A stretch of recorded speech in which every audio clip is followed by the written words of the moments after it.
கொலகார பாவிகளா, என் பிள்ளைய கொன்று விட்டீங்களே நீங்கள், கொல்றதுக்கு ரெடி பண்ணிக்கல நீங்கள், என்னைக்கெல்லாம் மன்னிச்சிங்களா நீங்கள் அப்படின்னு கேட்குற மாதிரி தான் பாக்கியாவை பண்ணுற மாதிரி தான் பாண்டியன் ஸ்டோர்ஸ் பண்ண போகிறாங்க அப்படிங்கிறது தான் பெரிய விஷயம். கொஞ்ச நாச்சும் யோசிச்சு பார்த்தோம்னாக்கும் ரொம்ப அக்கிரமத்துக்கு இல்லைன்னா கூட நார்மலான மனுஷராக யோசிச்சு பார்த்தா கூட அந்த பிள்ளை வந்துட்டு அலறதும் கண்ணீர் விடுறதும் அதை பார்த்துட்டு இவங்க வந்துட்டு கண்டுக்காமல் இருக்கிறதும் வந்துட்டு அதுவும் கதவை சாதிக்கிறது எவ்வளோ முட்டாள்தனமான விஷயம் அப்படிங்கிறது தான் தெரியல. உலகத்தில் சொல்லுவாங்க எல்லாருமே நார்மலான விஷயங்களை பேசி தீர்த்துக்கலாம் அப்படின்னு. இவங்க பேசி தீர்க்கிறத பற்றி கவலையே படலை அப்படிங்கிறது தான் விஷயம். அந்த பொண்ணு வந்துட்டு கதறுது. உடனே வந்துட்டு இப்போ நம்ம சரவணனுக்கு கோவம் இருக்கும், நிச்சயமாக சரவணனுக்கு கோவம் இருக்கும். ஆனால் ஏன்னா சரவணன் வந்துட்டு அவன் அந்த அந்த அந்த அவன் சரவணன்ட்ட வந்துட்டு பொய் சொல்லுது அந்த பிள்ளை அப்படிங்கிறது தெரியும். ஆனால் இந்த மாமனார் மாமியாரும் அந்த பிள்ளை வந்துட்டு கிச்சனில் வேலை பார்க்குறதுலேருந்து ஆரம்பித்து துணி துவைக்கிறது ஆரம்பித்து எல்லாத்துக்கும் கடைக்கு வேலை பார்க்குறது எல்லாமே நல்லா பண்ணுச்சு. அப்படிங்கிறப்ப வந்துட்டு இதை வந்துட்டு ஒரு ஓரமாக மனசு ஓரமாக தோணும். எல்லாம் இருந்தாலும் பொண்ணு பெண்ணாலும் அந்த பிள்ளை நல்லபடியாக இருந்துச்சுல அப்படின்னு நமக்கு தோணும் இல்லை. அது நீங்களுக்கு தோணவே இல்லைங்கிறதான் பெரிய கொடுமையான சமாச்சாரம்.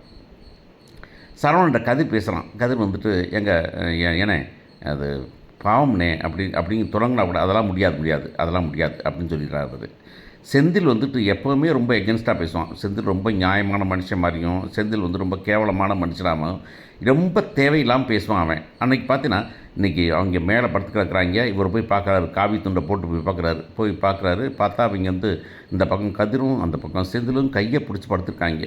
எதுக்காக கையை பிடிச்சி படுத்துருக்கீங்க அப்படின்னு யோசிச்சு பார்த்தோம்னா அந்த பக்கம் வந்துட்டு அந்த நம்ம நம்ம நம்ம பாக்கியம் வந்துட்டு இந்த பொண்ணுக்கிட்ட அந்த பொண்ணோட சேலையை முடிஞ்சு வச்சுருக்கிறதும் இவன் கையை முடிச்சு எல்லாம் ஒன்று தான். அதாவது என்னன்னாக்கும் அவங்க வந்து என்னமும் தப்பாக நினச்சிடக்கூடாது, தப்பாக முடிவு பண்ணிடக்கூடாது அப்படிங்கிறதுக்காக இவங்கெல்லாம் பிளான் பண்ணி பண்ணுறாங்க அப்படிங்கிற மாதிரி தான் நம்ம காமிக்கிறாங்க.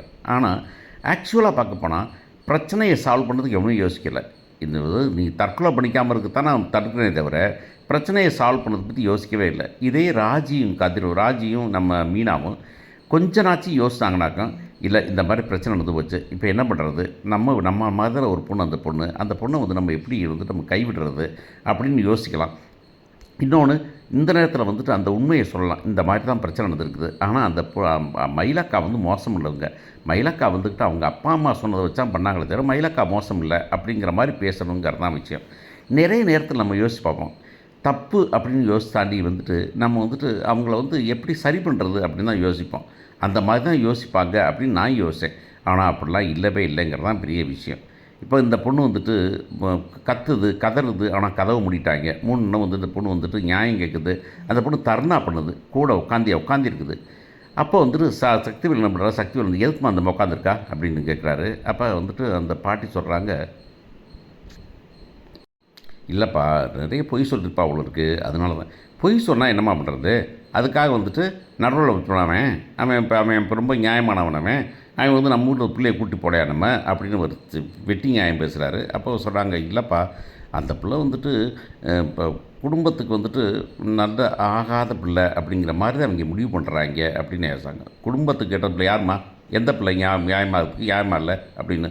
அப்போ கரெக்டாக பாக்கியம் ஒடியாந்து இதெல்லாம் கேட்க மாட்டீங்களா நீங்கள் அப்படின்னாக்க, நாம் கேட்டால் என்னமா சொல்கிறான், அவன் பொய் சொல்ல மாமாவன், திருட்டு பயமாவன், அவனை நம்ம சொல்கிறத கேட்க மாட்டாமா, அவன் ரொம்ப லூஸ் பயமாவன், அவனுக்கு பணம் வேணும், அவ்வளோதான்.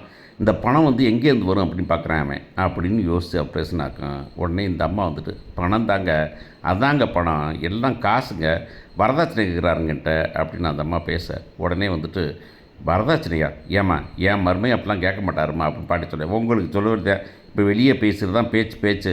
ஆனால் அவருக்கெல்லாம் வந்துட்டு உள்ளார வந்துட்டு காசு வேணுங்க, காசு இல்லாமல் முடியாது அவர் இப்படி. ஆமாம் அப்படின்னு சக்திவேல் உடனே வந்துட்டு பணத்துக்காக தான் திரும்பியாமே அவன் வந்துட்டு சொத்து பாருங்க எங்கே இருக்குது, பணம் எங்கே இருக்குது, காசு எங்கே இருக்குது அப்படிங்கிறத யோசிச்சு தான் பொண்ணு எடுப்பான் தெரியுமா. நம்ம வீட்டில் பொண்ணு எடுத்தான் அப்படி நம்ம வீட்டு சொத்தை உருவினான்னு பார்த்தேன். ஆனால் வந்துட்டு பெரிய மனசு பண்ண முடியாது அவனால் வந்துட்டு பேசவும் முடியாது அவனுக்கு, அதனால் படம் விட்டான். ஆனால் பார்த்தினாக்கா அந்த பிள்ளை கவர்மெண்ட் ஜாப்பு, அந்த சம்பளத்தை வாங்குறதுக்காக பார்த்தான். இந்த பிள்ளைகிட்ட வந்து என்ன மாதிரி பாருன்னு பார்த்தான். இவங்க பாவம் ஒன்றும் 10 பைசா பிரயோஜனம் இல்லாதவங்கன்னு அவனுக்கு தெரியாதுல்ல அப்படின்னா பாக்கியம் வந்துட்டு, என்னங்க 10 பைசா பிரயோஜனம் அதுங்க, எங்களுக்கு வந்துட்டு பூர்வீக சொத்து ஏகப்பட்ட சொத்து இருக்குது, அந்த சொத்து கேஸில் இருக்குது, அவ்வளோதான் அப்படின்னு. என்னது சொத்து கேஸில் இருக்குது, எந்த சொத்து கேஸில் இருக்குது அப்படின்னு கேட்டாங்க. ஆமாங்க அப்படின்னு ஒரு பாக்கியம் வீட்டுக்காரர் சொல்கிறாரு, எங்களுக்கு வந்துட்டு 4000 ஏக்கர் அங்கே நிலம் இருக்குது, அங்கே அது பக்கம் ஏற்காடு பக்கத்தில், அந்த இடத்துல வந்துட்டு கேஸ் முடிச்சுருச்சுங்க, பெருசாக போவோம் நாங்கள் அப்படின்னு பேசினா.